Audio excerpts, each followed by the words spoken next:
Thank you very much.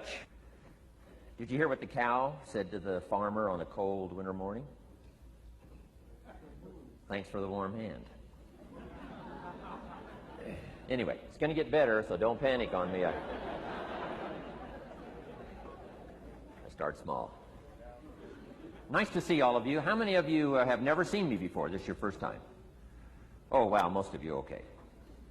I keep thinking for sure I'm more famous than that, but, you know, that is the truth. I'm delighted to be here. Been looking forward to it for a long time. And it's nice to be back. You know, I was here not too long ago. It's nice to be invited back. It says something when you're invited back. It doesn't say everything, but it says something. Maybe it says, let's give him one more chance, right, and see if he can get it right this time. But I'm delighted to have all of you here. We're going to spend the day together. I feel two major responsibilities, and I'm sure you can guess what those are. Number one is to make sure you get your money's worth, right? When you shell out your cash, especially these days, you want to make sure you get full value for the money you spend. And I know the tab for the seminar was not that much. Pretty modest fee to get in. Most of you, your tips for the week, right? So it wasn't that much. But I want you to be able to say when you walk out of here today, it was worth my money. But my biggest responsibility is to make sure you get your time's worth. And the reason I say that is because time is more valuable than money. In fact, you might start your notes with that. Time is more valuable than money. You can get more money, but unfortunately you can't get more time. If somebody asks you to spend your money, that's pretty easy, right? We live in America. We're wealthy. So the money's not the problem. But what if somebody asks you to spend a day, right? You got to think that over carefully. And I know you did. I wouldn't waste one of my days, not for anybody, not for anything. Once I understood how valuable they were, I don't waste any. But to make an investment like today of your money and your time, I appreciate that. Today's going to be costly for me. It's going to cost me one of my days to be here, right? And some money, of course. But, you know, I don't need the money. I take the money, but I don't need the money. But guess what I do need?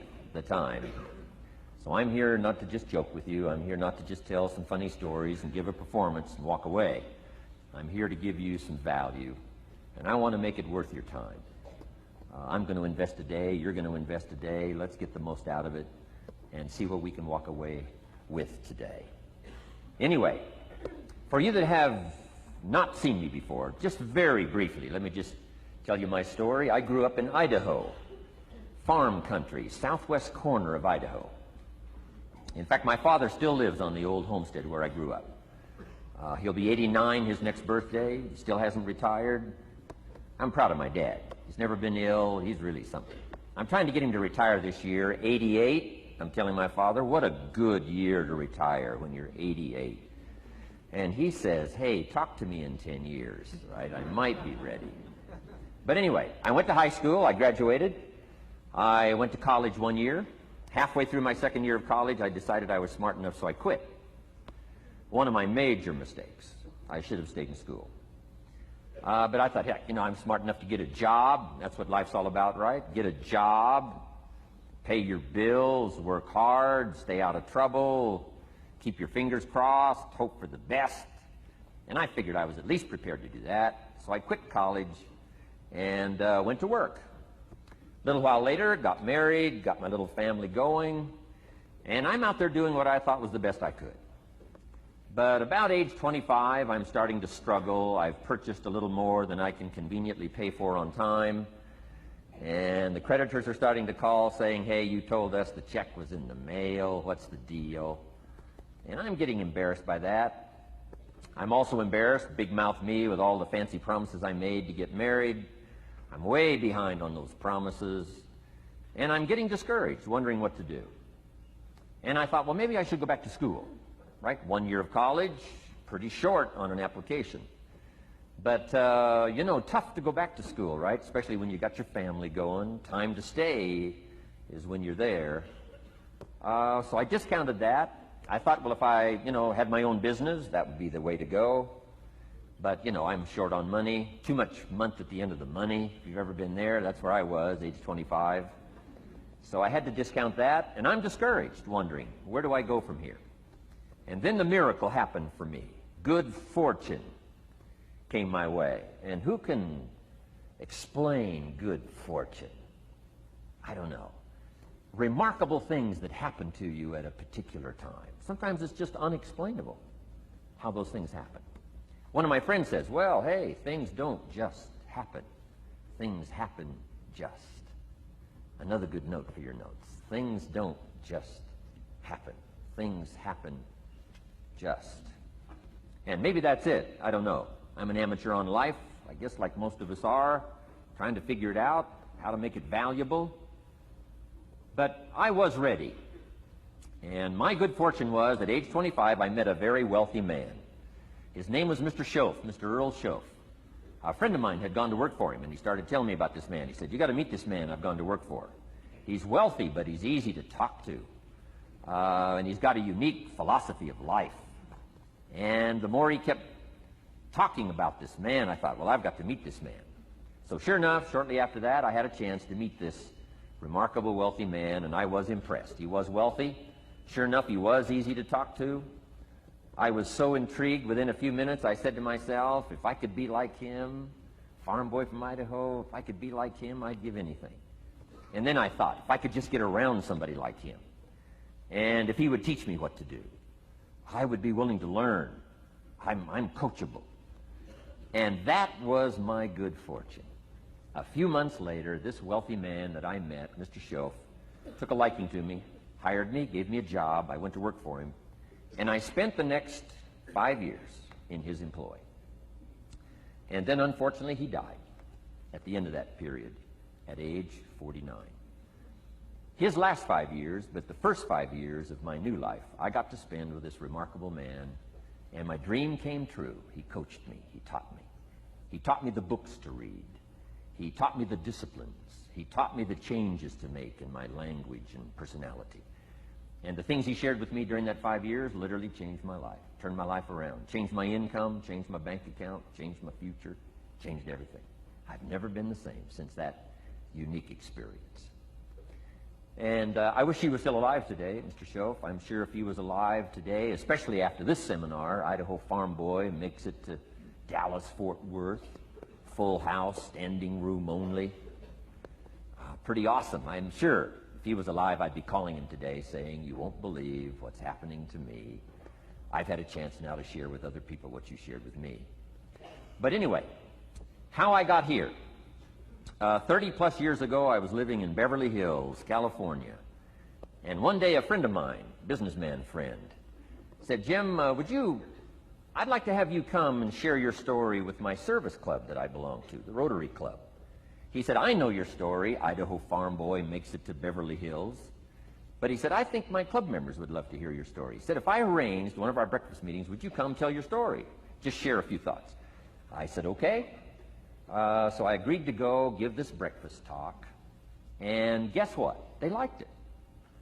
And my telephone rang. I got another call saying, we heard you've given your story and shared some ideas. Would you come talk to our club? First thing I know, I'm starting to devote a piece of my business time to giving these talks. And then one day, a businessman who'd heard my talk, I think 2 or 3 times, approached me and said, would you come and share that story and some thoughts with my management and salespeople? So I got this little company going. And he said, if you'd come tell your story to my organization, he said, I'd be happy to pay you. And I thought, wow, wouldn't that be something?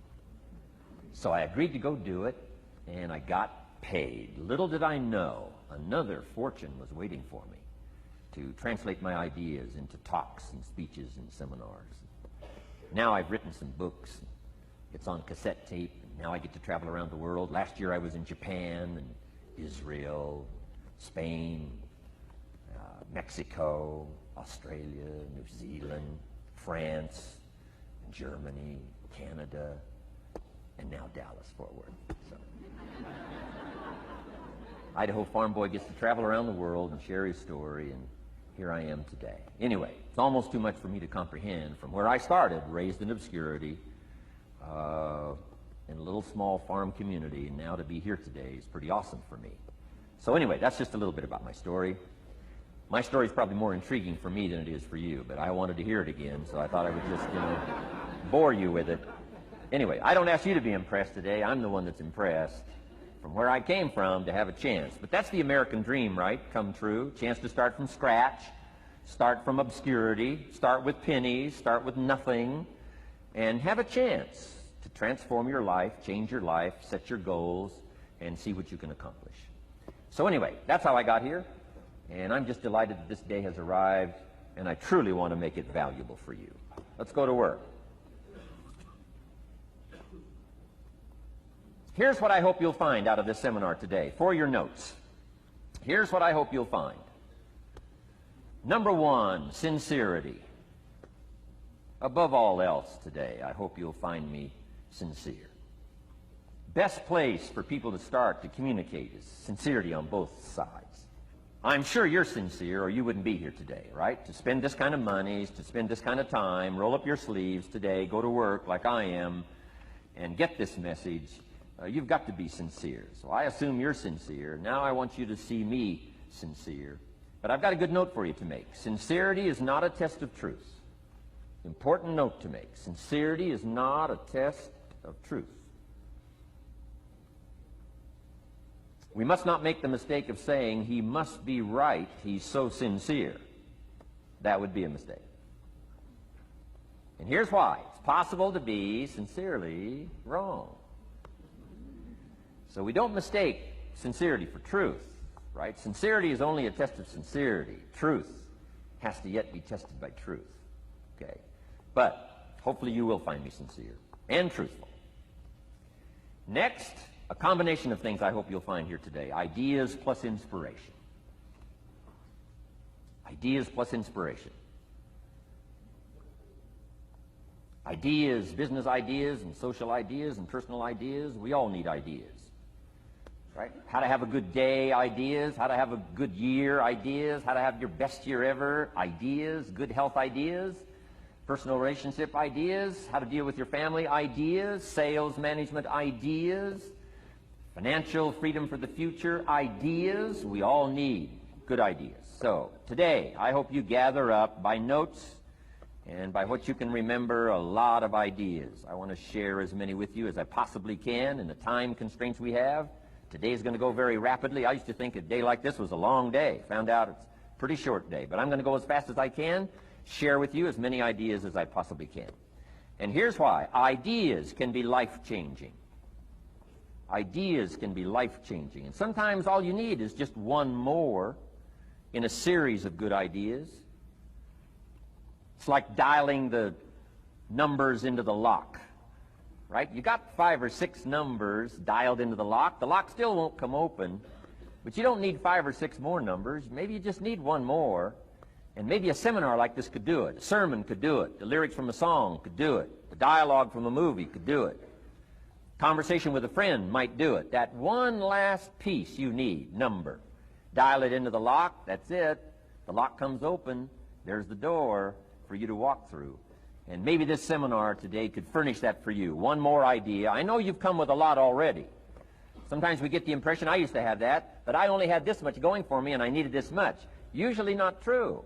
And I'm sure not true of this audience, where I find you today, as well-dressed as you look today. You know, as fine as you are sitting here today, it isn't that, you've got this much going for you and you need this much. I would assume you've got this much going for you and maybe all you need is just a few more thoughts, ideas, to furnish you some ways and means to turn your life into the dream you want it to be. So, ideas. The seminar is going to be loaded with ideas. I want you to take good notes. But here's what else I hope you'll find here today, and that is inspiration. And who knows the mystery of inspiration? Why some people are inspired and some are not? You were inspired to get here. Some were not. Who knows the mystery of that? I don't know. How come you made it? The rest of them didn't make it. We don't know what that mystery is. Some people turned it down. Some people said it cost too much. Some people said it's going to take too much time. Some people are too busy, right? A lot of different excuses why some are inspired to take advantage of something that comes to town. Others pass it up. We don't know the mystery to that. Here's what I call it, mysteries of the mind. And I just leave it at that. Some things I don't try to figure out. I take the simple approach now. right? Some people do and some people don't. I mean, that's about as profound as my philosophy is. Some buy and some don't buy. Some go for it and some don't. Some change and some don't. And if you've been around for a while, you can usually work out the numbers, right? Out of 10, 3 do, 7 don't. Whatever business you're involved in, pretty soon you got this ratio going. The ones that do, the ones that don't. You say, well, why don't the ones that don't, how come they don't? We don't know. I just leave it as a mystery. I used to try to understand all that. I just take the simple approach now. The guy says, this happens to me, this happens to me, this goes wrong for me, and all this stuff goes wrong for me. How come all this stuff happens to me? I say, I don't know, it beats me. The best I've been able to figure out is those kind of things always happen to people like you. I mean, right? That's the best I got. I don't know. I'm an amateur on this stuff. What do I know? So just take the simple approach, right? That's how it is. Who knows? Interesting story says the day the Christian church was started. Now, I'm an amateur on the Bible, but best account I can remember, the day the Christian church was started, a magnificent sermon was preached. Great presentation. And if you're a student at all of good communication, it was one of the classic presentations of all times. The sermon, the first day the Christian church was started. And it said this sermon, this presentation was given to a multitude, meaning a lot of people. But it was interesting, as the account gives us, the record, it says when the sermon was finished, there was a variety of reaction to the same sermon. Isn't that fascinating? I find it fascinating. It said some that heard this presentation were perplexed. And I read the presentation, sounded pretty straightforward to me. Said, why would somebody be perplexed with a good, sincere, straightforward presentation? Best answer I've got. They are the perplexed. I mean, what other explanation is there? It doesn't matter who's preaching. Right? It said some that heard this presentation mocked and laughed, made fun of the presentation. I thought, hey, this looks pretty sincere to me. If you give a sincere, honest presentation, why would somebody mock and laugh? Easy explanation. They are the mockers and the laughers. What else would you expect them to do? Right? I used to try to straighten all that out. Say, well, they shouldn't do that. I don't do that anymore. I've got peace of mind now. I can sleep like a baby, not try to straighten all this stuff out. I used to be so naive. I used to say, well, liars shouldn't lie.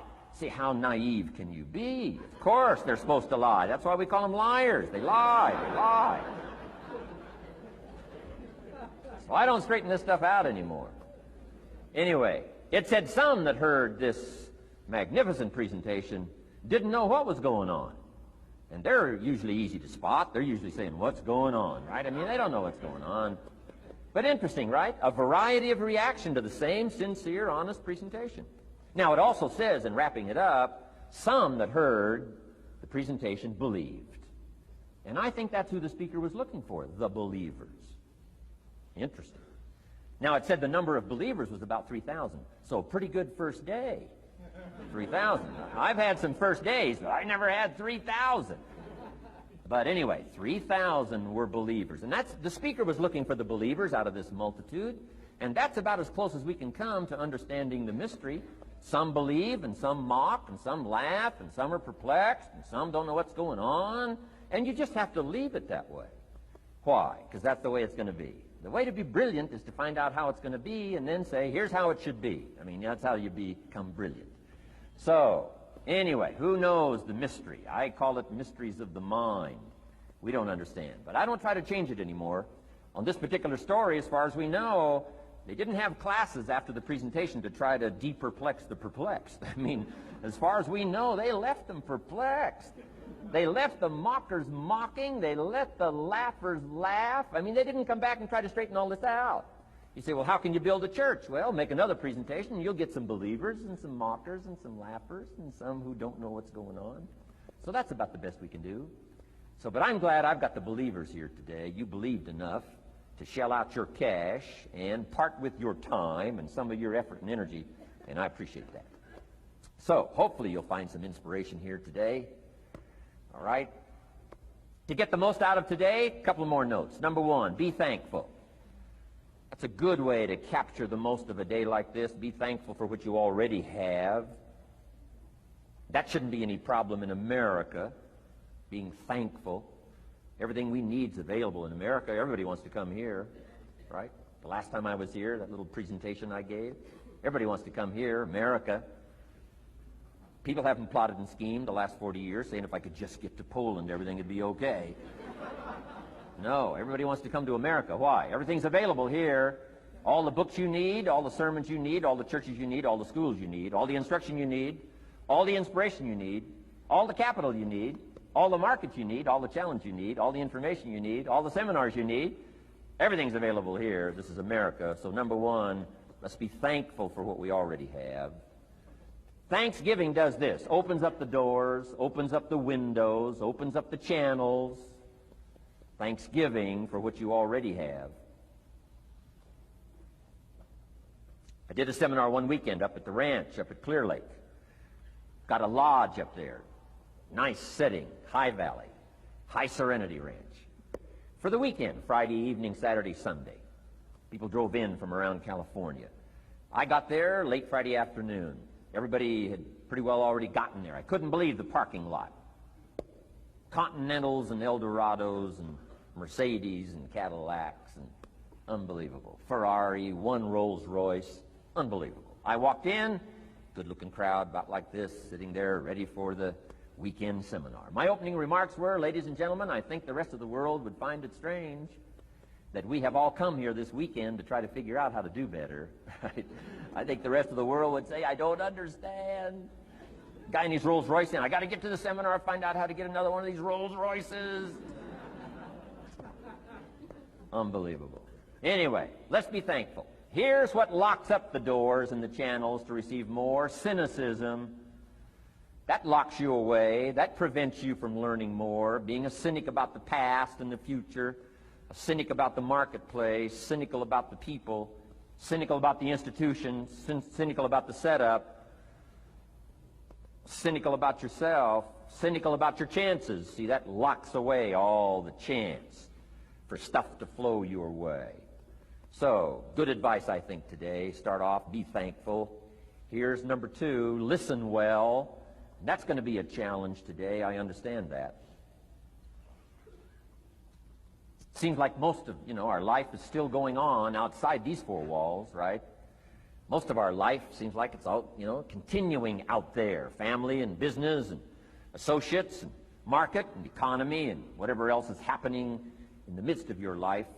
And to sort of, pull your attention from what's going on out there and put it in here for just a few hours, I know is a challenge. But do the best you can, listen well. And here's the last one, take good notes. Be a good student today. Take some good notes. I've not come to entertain you. As you can tell by my opening joke, right? I would not make it in Las Vegas. So we don't have a dog and pony show today, no entertainment.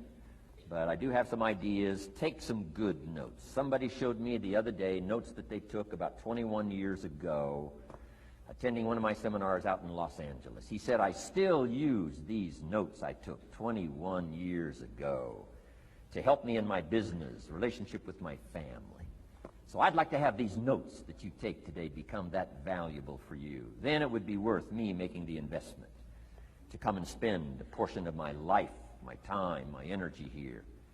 And I want this investment I'm making here today to pay off. And one of the ways it can pay off for me is for you to take good notes and then go away and use whatever makes sense. Because what I feast on coming back around is the stories out of this audience today. Sure enough, 6 weeks from now, 6 months from now, 6 years from now, somebody's going to, by phone, by letter, by personal contact, walk up to me and say, the things you shared that day got me thinking. And I started making some changes, and let me tell you what's happened to my business. Let me tell you what's happened to my sales career. Let me tell you what's happened to my relationship with my family. See, that'll make it worth it for me. Not the money, the return. Something you can't buy with money. If somebody says, thank you for touching my life and taking the time to make the investment. And that's what I'm all about.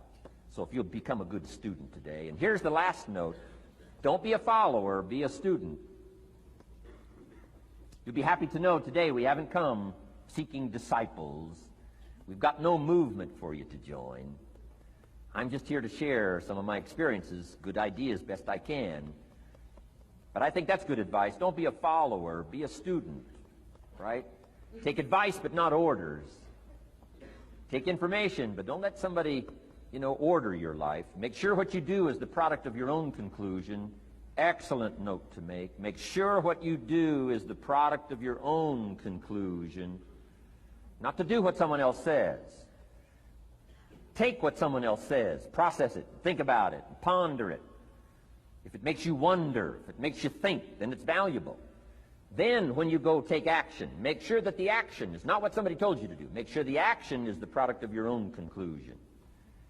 If you'll follow just a little bit of those simple guidelines, I'm telling you, the learning process can be speedy, swift, powerful. Your learning curve can go up, and then applying it to your business, your life, your family, conversations, equities of all kinds. You'll find some progress like I did that first 5 years when I met a teacher willing to share with me, turn my life around. Progress I couldn't believe happened for me. Okay, let's get started. I want to review, I was here last time and we talked about the 5 major pieces to the life puzzle.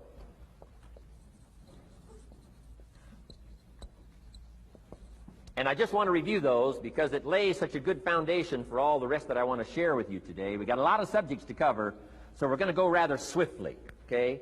Put on your mental track shoes here and run with me today, because I'm going to deal mostly in concepts. Expect you to, fill in a lot of the details, because I've got a lot to share. I want to get through it all. But let's lay this foundation again of the 5 major pieces. Happens to be the title of my latest book. But I think it is so valuable in laying a foundation. It's some of the things I learned between ages 25 and 30. The teacher who taught me so well. He dealt in these fundamentals, we call these fundamentals. We call these basics. Basics for sports, fundamentals for sports, fundamentals for your business, fundamentals for the way you deal with your family, a few simple things. Few basic things that if you practice every day can make all the difference in the world, how it works out. I boiled it down to 5 major pieces to the life puzzle. Let's just review those. Number 1 is philosophy. Philosophy, as I taught the last time I was here, philosophy, in my personal opinion, is the major determining factor in how your life works out. Philosophy, the major determining factor in how your life works out. Philosophy. To form our philosophy, you got to think. You got to use your mind. You got to process ideas. And this whole process over a lifetime, starting way back here when we were children, schools that we've attended, our parents, our experiences, all this stuff that we've processed by the thinking process helps to develop our philosophy. And in my opinion, each person's personal philosophy is the major factor in how your life works out. Here's what I called it in that last presentation when I was here. It's called the set of the sail. Each person's personal philosophy is like the set of the sail.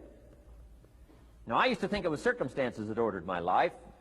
If someone would have asked me at age 25, Mr. Rohn, how come you're not doing well? Pennies in your pocket, creditors calling, nothing in the bank, behind on your promises to your family, you live in America, 25 years old, got a beautiful family, every reason to do well, and things are not going that well for you. What is wrong here? It would not have occurred to me to blame my philosophy. I mean, it would not have occurred to me. Saying, well, I got this lousy philosophy, and that's how come I got pennies in my pocket and nothing in the bank, and things aren't working well. That would not have occurred to me. I found it much easier to blame the government. Much easier to blame the tax problem. I used to say taxes are too high. Top tax rate when I first started paying taxes, 91%. Back then, when your income reached a certain level, all your income over that, 91%. So I used to say that's too high. Now the top tax rate's about 33%. But people are still saying what? Taxes are too. See, but you can't use that anymore. If it's gone from 91 to 33, how could it be too high? Come on. I threw all that old excuse stuff away. Some people found it, though, and they're using it these days. My old list. I used to blame the traffic, the weather, used to blame circumstances, right? People say I'm too tall, I'm too short, I'm too old, I was raised in obscurity, raised on a farm, parents of modest means, all the stuff. If you were to ask me, how come you find yourself here, Mr. Rohn, age 25, living in America, land of abundance and opportunity, pennies, zero in the bank, not doing well, creditors calling, it would not have occurred to me to blame my philosophy. I found it easier to blame the company policy. I used to say, if this is all they pay, how do they expect you to do well? So I figured that, my future was going to be tied to what everybody else was arranging, the economy and, interest rates. I used to say things cost too much. That was my whole explanation, not my philosophy, until my teacher taught me better that this is where the problem was, my own personal philosophy. Here's what's exciting about each person's personal philosophy. That's what makes us different than dogs and animals and birds and cats and spiders and alligators. That's what makes us different than all of the life forms. The ability to think, the ability to use your mind, the ability to process ideas, and not just operate by instinct. In the winter, I'm telling you, the goose can only fly south.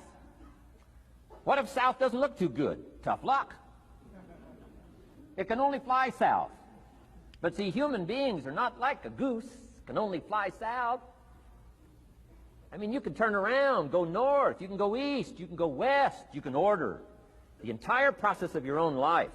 And we do that by the way we think. We do that by exercising our mind. We do that by processing ideas and come up with a better philosophy, a better strategy for our life, goals for the future, okay? Plans to achieve those goals. All this comes from developing our philosophy. Philosophy helps us to process what's available. Well, when we get here, we got seed, and we got soil, and we got some rain, and we've got some what? Sunshine, and we've got some seasons, and what? The miracle of life. Now, the key is, what do you do with all this stuff?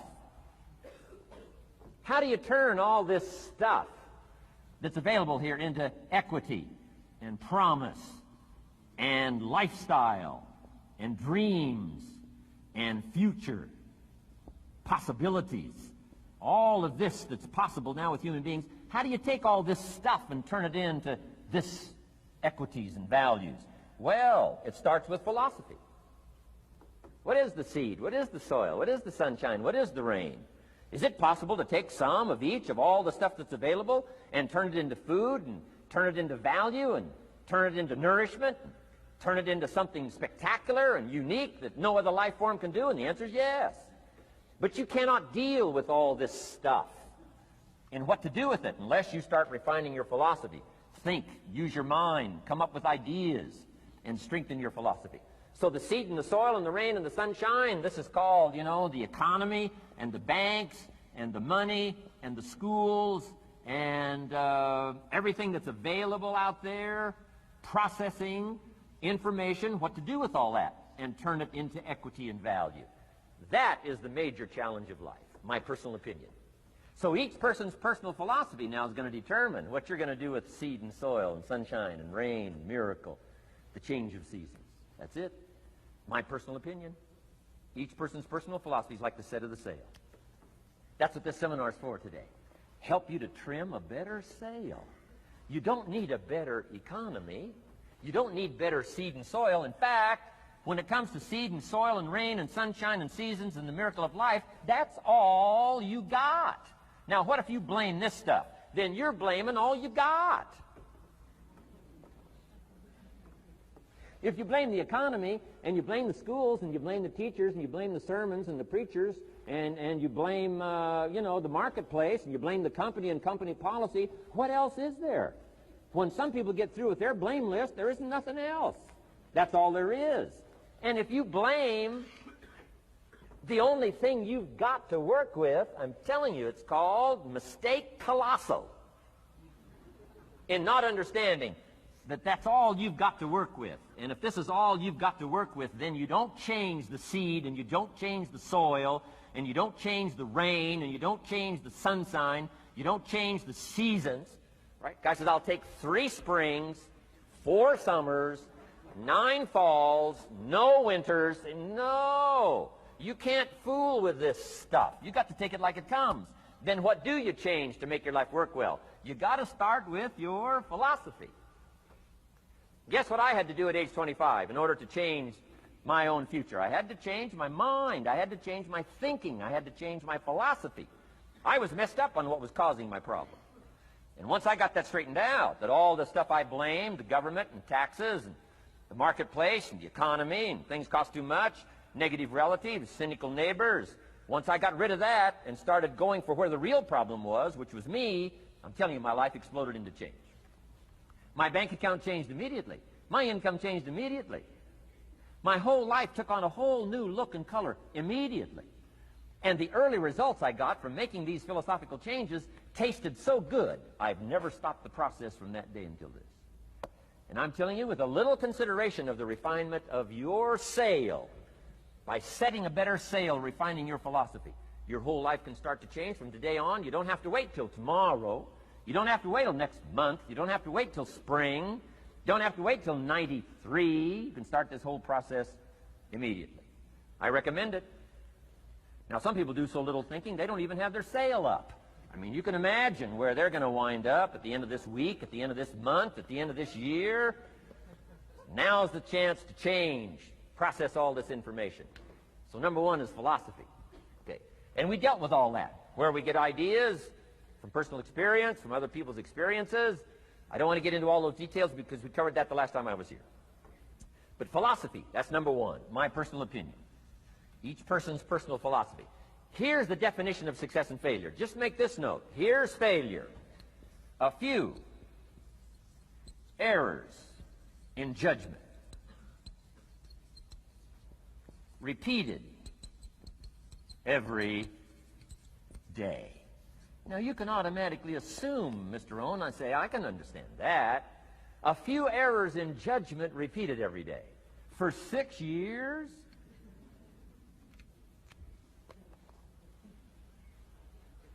I'm with my father. I think I told this story the last time I was here. My father, 88 years old, he's never been ill, still hasn't retired. Not long ago, midnight, we're getting ready to go to bed. We've drilled a new well, got some extra water, got some more acres going. He's all excited. At midnight, we're getting ready to go to bed. My father's eating what he calls his midnight snack. A little bite to eat before you go to bed. Don't have to go to bed hungry. And I'm watching him eat this midnight snack. Guess what he had? An apple, a few graham crackers, and a glass of grapefruit juice. I said, no wonder my father's so healthy. My mom taught us all those good health practices. Taught me when I'm growing up, right? I'm an only child. I've never been ill. Passed the big 5-0 some time ago. My two daughters, 32, 33, never been ill. My grandkids, never been ill. I'm telling you, the legacy lingers on. As I watched my father have this midnight snack, suddenly occurred to me. I know that's part of it. An apple, what? A day. That's gotten to Dallas-Fort Worth, right? An apple. An apple a day keeps the doctor away. Good question for this intelligent audience. What if that's true? You say, well, Mr. Rohn, if that's true, that would be easy to do. Then what's the problem? It's easy not to do. It's easy not to adopt it as your own personal philosophy. Or the guy messed up the saying. Guy says a Hershey bar a day. Say, no. No. You've been watching too much television. It is not Hershey bar. You've got to be smarter in philosophy than to fall for the Hershey bar a day when it's an apple a day. You've got to be smarter than that. And if you make that kind of an error in judgment every day for 6 years, I'm telling you, it'll accumulate into disaster. Sometimes the first year you say, well, you know, I'm so healthy now, what difference is it going to make? You've got to be smarter than that. Just because disaster doesn't fall on us at the end of the first day doesn't mean disaster isn't coming. You've got to be so smart that you look down the road and say, will the errors in my present judgment of philosophy, what's that going to cost me in 1 year, 6 years, 1 month, 6 months? I'm telling you, the money cost and the health cost and the success cost is too gigantic if you'll look down the road a little ways and say, are there errors in my current judgment like an apple versus a Hershey bar? Is that just a good illustration of some of the rest of my errors in judgment? If it is, that's where I found myself at age 25. I started working when I was 19. I met my teacher who helped turn my life around when I was 25. That's 6 years. At the end of the first 6 years of my economic life, I've got pennies in my pocket. I've got nothing in the bank. The creditors are calling saying, hey, you told us the check was in the mail. I'm embarrassed. I'm behind on my promises. I live in America. I'm 25-year-old American male. I got a nice family, every reason to do well. And I'm messed up. Now, what's messed up? I used to think it was the community that was messed up, and the country was messed up, and the government was messed up. If those Democrats ever get in the White House, that'll really mess things up. If the Republicans stay in power, that'll really mess things up.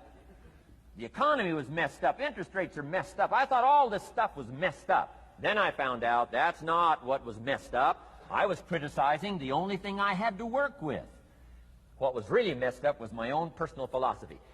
My own errors in judgment in my own personal philosophy brought me in 6 years to pennies in my pocket, nothing in the bank, and trying to explain why I wasn't doing well, living in America, 25-year-old American male, got a family, every reason to do well. Now, once I understood this, here's the formula for failure: errors in judgment, being lax about developing your own personal philosophy. I'm telling you, it's called accumulated disaster. It doesn't matter whether it's your health or your bank account. Guy's got an empty bank account, probably has high cholesterol. Why? Over the last 6 years, he never paid attention to either one. And it doesn't matter whether it's a dollar, or whether it's your money, or whether it's your cholesterol count. All you got to do is commit the errors, and just because disaster doesn't fall on you at the end of the first day that you don't eat an apple. You say, well, I didn't eat an apple today, and tonight I'm not ill. Well, you got to be brighter than that. Someday you got to leave first grade. The reason we make those first grade desks so small so they won't fit at age 25. I mean, right? You don't belong here anymore. Come on. Now let me give you the secret to success. The formula for failure: a few errors in judgment repeated every day for 1 month starts the weakness, starts the disaster process. You can imagine what happens in 6 years. Now here's the formula for success: a few simple disciplines practiced every day. And you've started a whole new process called a whole new life. A few simple disciplines practiced every day. And if you decide today to go for the apple instead of the Hershey bar, I'm telling you, you have begun the process of turning your life around. And if you keep up that process, not only with your health habits, but with your money habits and with your communication habits, with your sales habits and management habits and every other habit that you've got, if you'll start that process, eliminate the errors and replace it with disciplines practiced, I'm telling you, you can start this process of life change immediately. After today, you don't ever have to be the same again.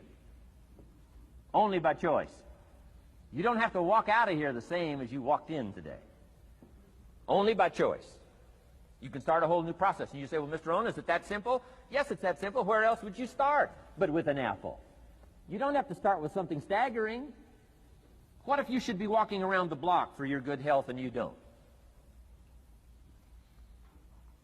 What'll that do in 6 years? I'm telling you, the word is disaster. You could and you should and you don't. Here's an even stronger word. You won't. I mean, don't might mean you're careless. Won't probably means you're stubborn. And either one's called disaster. Could, should, don't. I'm telling you, that's why at the end of 6 years, I found myself with pennies in my pocket, nothing in the bank, creditors calling. Could, should, won't. Could, should, don't is called disaster. Now, how do you change all that? The next 6 years, I got rich. The next 6 years, I became a millionaire. By the time I'm 31, I'm a millionaire. How about that? You say, well, Mr. Rohn, what happened? Well, strangely enough, during that second 6 years of my economic life, the government was about the same. I'm telling you, taxes were about the same. My negative relatives were the same. I'm telling you, the economy was about the same, and prices were about the same, and everything else was about the same. Circumstances were about the same. Then how come I got rich? How come I totally changed my life? I was not the same. Somebody says, well, what did you go to work on to do all that? I started with my philosophy. I started amending my errors by doing some better thinking, changing my mind, coming up with ideas that I didn't have before I met my teacher. And once that whole process started for me, I'm telling you, I changed my whole life. Within a 6-year period, I was never the same. And I've kept up that process all these years. One of the reasons why I'm here is to continue my craft. I don't want the day to come someday somebody says, you should have heard Jim Rohn 10 years ago when he was really terrific. Guess what I want people to say? I heard him 10 years ago, but you should hear him now. I'm telling you the man works on his craft. I'm telling you the man's done some extra reading. I'm telling you the man doesn't miss a trick. I'm telling you he's worked hard on himself. That's why he's able to deliver like he does. The same thing can happen for you as a teenager. It can happen to you as a mother, as a father, as a business person, as a salesperson, running a business.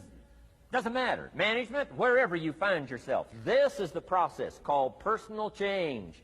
And what I say to start with is start with your own philosophy. Your philosophy is going to determine whether or not you go for the disciplines or continue the errors that's called potential disaster. And everybody has it within their power. Well, it was so happy for me to find out at age 25, Mr. Shove said, Mr. Rohn, you don't have to change countries.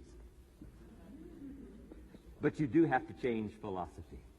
And if you'll change philosophy, not country, you can turn around your income, you can turn around your bank account, you can turn around your skills, you can become capable, powerful, sophisticated, healthy, influential, all the other equities that you could possibly want out of your life, using the only stuff there is and not trying to change any of this stuff. Appreciate all of this stuff with all of its ups and downs, with all of its mystery of why it works and sometimes it doesn't work. Don't challenge this. You don't have to ask for another planet. You don't have to ask for another country. Just ask for another book. Ask for another seminar. Ask for another idea. And you can start this whole process of personal life change. Now, I could spend the whole day on philosophy, because that's where it is. If I could get you intrigued with that enough to study it, enough to ponder it, to where you would pick up the commitment like I did and say, hey, as simple as an apple a day, as simple as a walk around the block, why not start right there? If you don't start there, where else are you going to start? Might as well start where it's easy, and then go to the more complicated disciplines. Because if you can't handle the simple disciplines, how can you handle the complicated ones? Okay. Key. Philosophy. Here's number 2. I got to give these now very quickly because I got too much to cover here to linger too long. Number 1, we're affected by philosophy. First major of the 5 major pieces. Number 2 is attitude.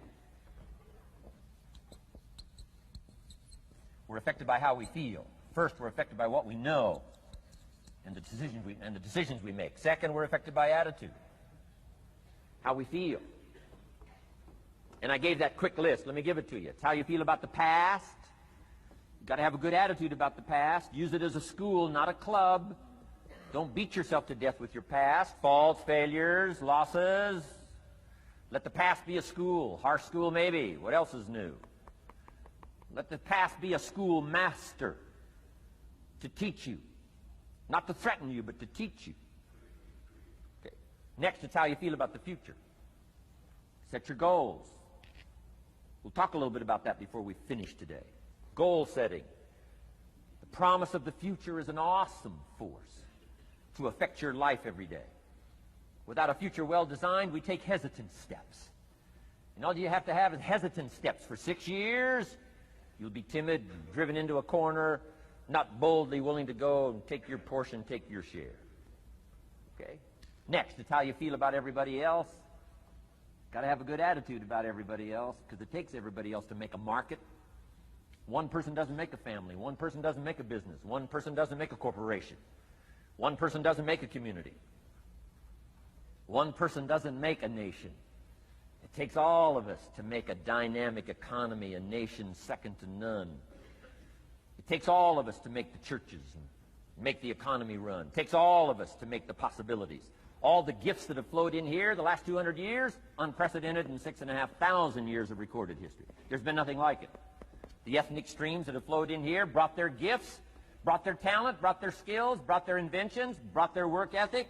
All of it mixed together is called America. Been nothing like it in 6,500 years. And to miss the value of it by some, warped attitude about it, I'm telling you, you've missed it all. And if you have an appreciation for it all, you'll draw from it. And if you draw from all the gifts that have been blended together here for 200 years, now for your value and benefit, think of what you can do for your days, for your business, for your conversation, for your equities. You can transform it to an incredible degree. And here's the last one. It's how you feel about yourself. Understanding self-worth is the beginning of progress. Self-worth should be easy.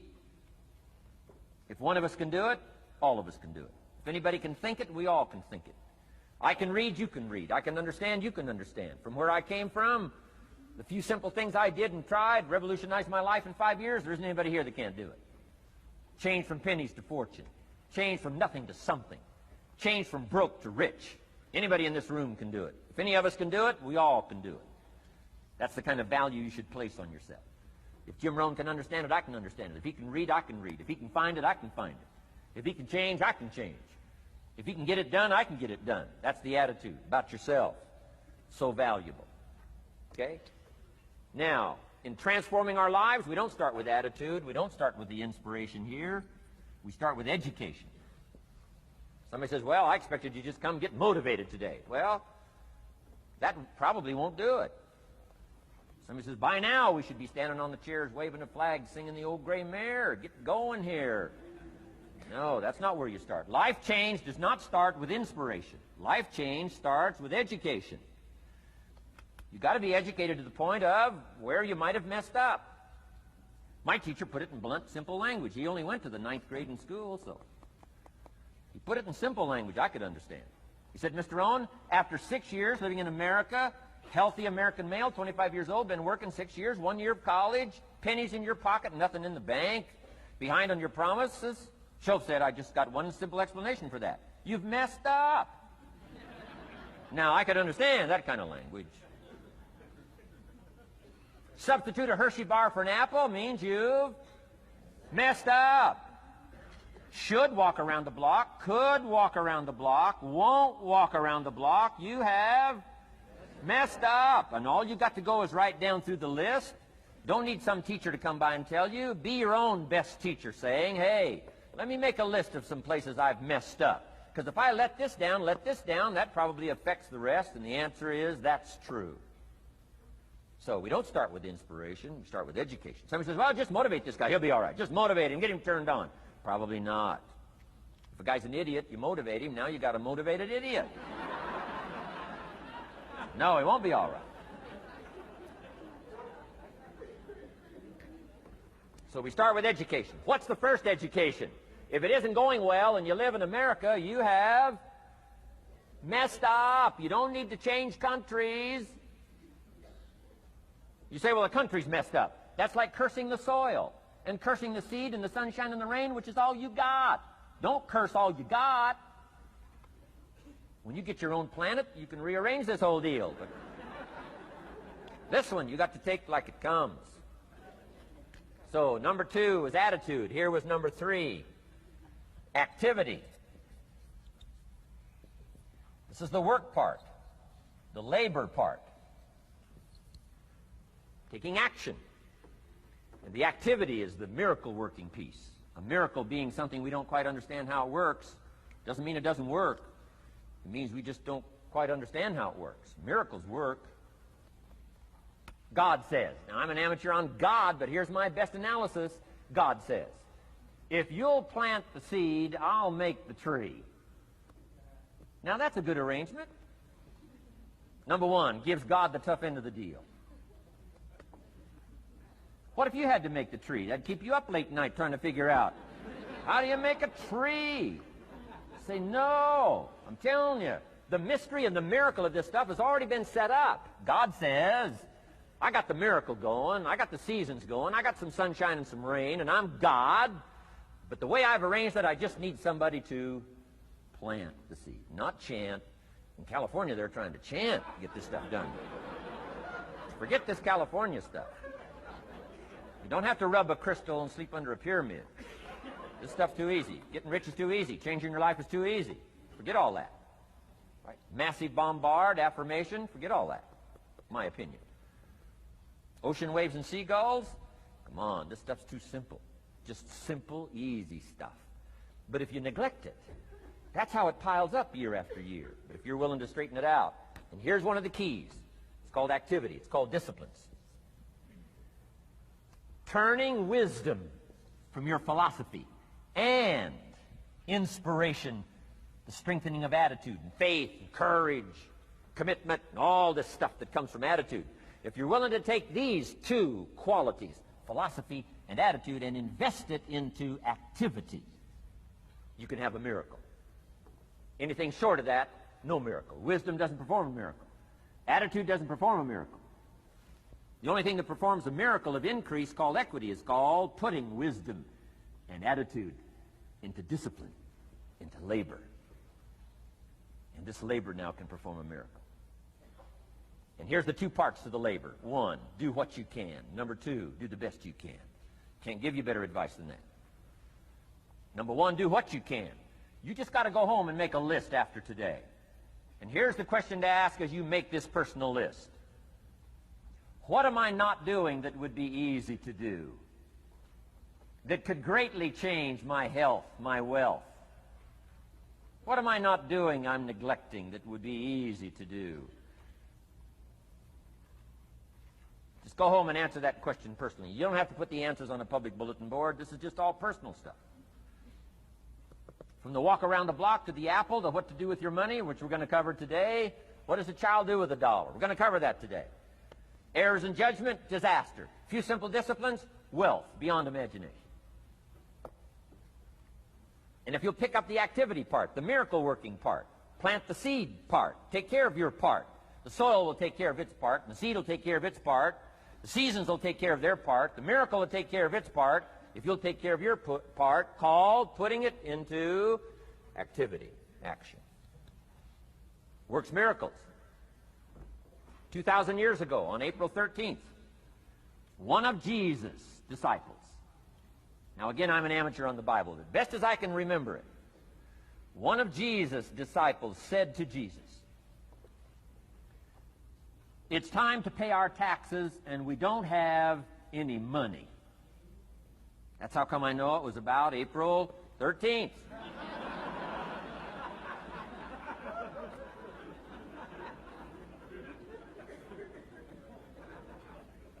To this statement by his disciple, Jesus said, best as I can read the record, Jesus said, "No problem." Now, why could he say no problem? Well, word has it, he was a miracle worker. Word has it, if you're a good student of history, word has it, he was a miracle worker. If you handed a problem to a miracle worker, what would he be inclined to say? No problem.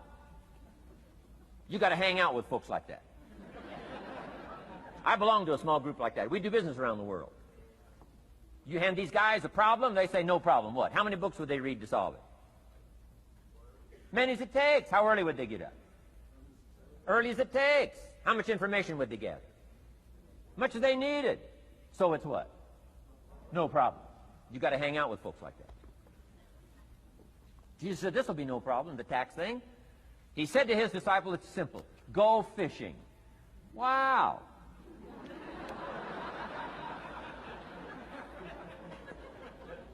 Now that was easy for this particular disciple. His name was Peter. And Peter was a fisherman. How clever. How clever. But here's the real problem. If you should fish, and you could fish, and you don't fish, you got no miracle. You could change, you should change, you won't change. That's called accumulated disaster. In 6 years, you'll be explaining instead of celebrating. Having some ragged list like I had, reasons for not doing well, pennies in my pocket. Could, should, don't, disaster. And if you'll just start the process of change, could, should, and will, you can start this whole process. And if you will, then put it into action. The miracle belongs to you. Jesus said to his disciple, it'll be simple. Go fishing, and the first fish you catch, look in his mouth. Peter said, okay. He was used to strange things happening in this relationship. Peter goes fishing, catches the first fish, looks in his mouth. Guess what's in the fish's mouth? Coins. Peter says, wow, coins. Starts counting the value of these coins.